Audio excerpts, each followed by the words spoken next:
Good morning and welcome to today's International Space Station update. On board the station is the crew of Expedition 32, currently commanded by Russian cosmonaut Gennady Padalka there in the center. To the left is another Russian cosmonaut Sergei Revin on his first space flight. And on the right there, NASA astronaut Joe Acaba, veteran of one shuttle mission STS-119, on his first long-duration stay on board the International Space Station. So the crew pretty busy this week, doing a range of science experiments and maintenance work to systems on board the International Space Station. Starting off on Monday, Commander Padalka was doing some maintenance on the Russian comm system. He was working alongside Sergei Revin as they look to do an upgrade to the integrated command and telemetry system, which is functions on the S-band communication, and it'll be used for future payload transmissions to ground sites, as these astronauts are always working in conjunction with subject matter experts on the ground for any payloads and experiments. And aside from that, Padalka was also working on cleaning some of the dust filters in the Mini Research Module 1 or the Rosviet module, making sure that the astronauts' air revitalization systems working in tip-top shape. Meanwhile, Russian cosmonaut Sergei Revin was stowing some items inside of the 47 Progress vehicle, that Russian unmanned cargo craft currently docked to the International Space Station. It'll have some pretty interesting activities a little bit later this month as it undocks on July 22nd and redocks just a little over a day later, testing out one of its new Core's automatic rendezvous system, which always guides these unmanned cargo craft to the International Space Station. After that redocking test, it'll undock for the final time on July 30th, and then re-enter and burn up in the Earth's atmosphere. And meanwhile, on Monday, NASA astronaut Joe Acaba was working with the BCAT-6 experiment, BCAT standing for the Binary Colloidal Alloy Test. Colloids are these tiny suspensions of particles and fluids, and is one of the many particle experiments on board the station, giving researchers here on the ground some fundamental insights into the base level of how particles grow and crystallize in microgravity.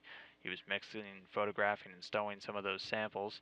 And also on Monday, he did his first work with the station's EarthCam, which stands for Earth Knowledge Acquired by Middle School Students. And he was setting that up inside of the Window Observational Research Facility on board the station. This was in preparation for some week-long activities that have been going on, where over 120 different schools and groups across the country have been controlling that camera via controls on the internet, allowing students, again, across the country a chance to use the station's unique vantage point to take photos of different geological features around the globe. Moving on to Tuesday, Commander Padalka was inside of another unmanned cargo craft, the ATV-3, doing a assembly, removal, and replacement work on the cabin fan. This was done in preparation for some cargo activities later on in the week. So all of this was necessary to make the ATV-3 vehicle, which you can see here on your screen.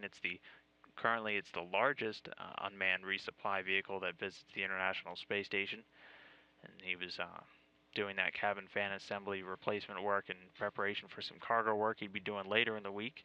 He was also busy inspecting and photographing some of the windows on the station's service module on the Russian segment, looking for any discoloration or any potential nicks or scratches. You can see the station layout here, that ATV-3 docked to the aft portion of the station. The Progress 47 craft docked to the nadir or the Earth-facing side, and their Soyuz TMA-04M spacecraft docked to the Poisk module on the zenith or space-facing side. It's the craft that brought these astronauts to the International Space Station just back in May.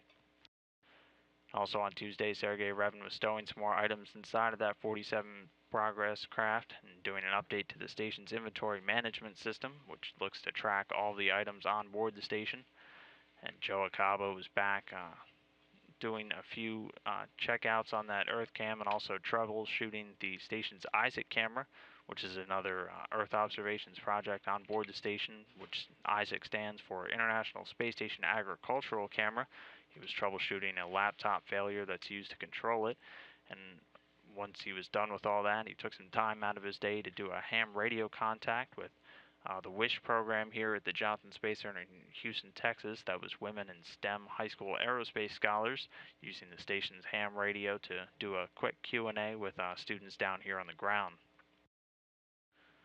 Moving on to Wednesday, Gennady Padalka woke up and immediately went into sample collection for the Russian immuno experiment, taking blood, saliva, and urine samples, which is then used to check for different hormones associated with stress response.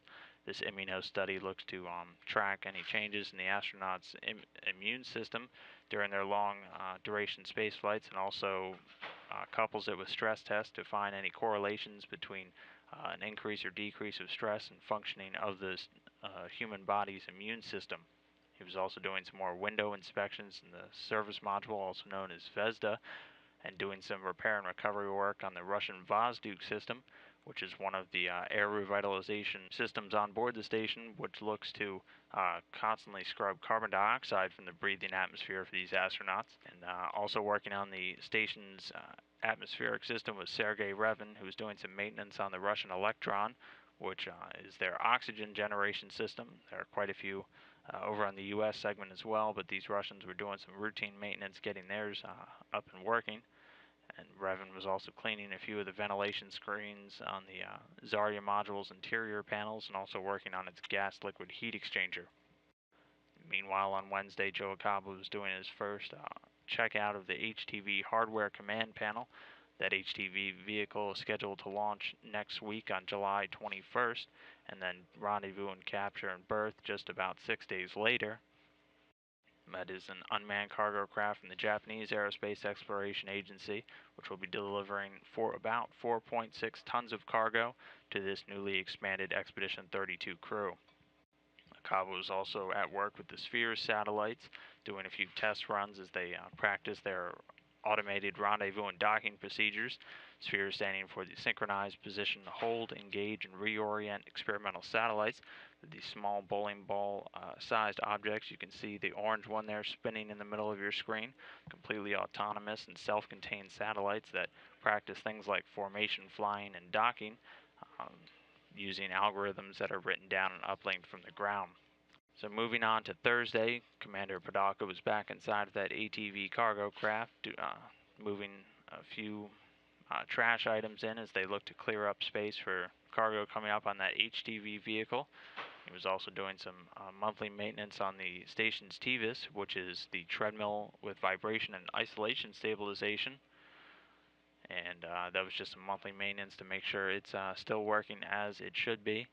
And then Sergei Revin was busy taking his own saliva and blood samples for that Russian immuno test, and also did some hardware setup and execution of the Russian relaxation experiment, which looks to determine the effects of propulsion system exhausts on the Earth's upper atmosphere, and also on any optically sensitive surfaces on board the station, like windows, equipment, lenses, and solar array panels. And meanwhile, on Thursday, Joe Acaba was hard at work on that BASS experiment. BASS standing for the burning and suppression of solids. He uses a fuel system and an igniter, and then a series of fans to combust a bunch of different solid fuel samples, and then study their burn characteristics and the best way in which to suppress them.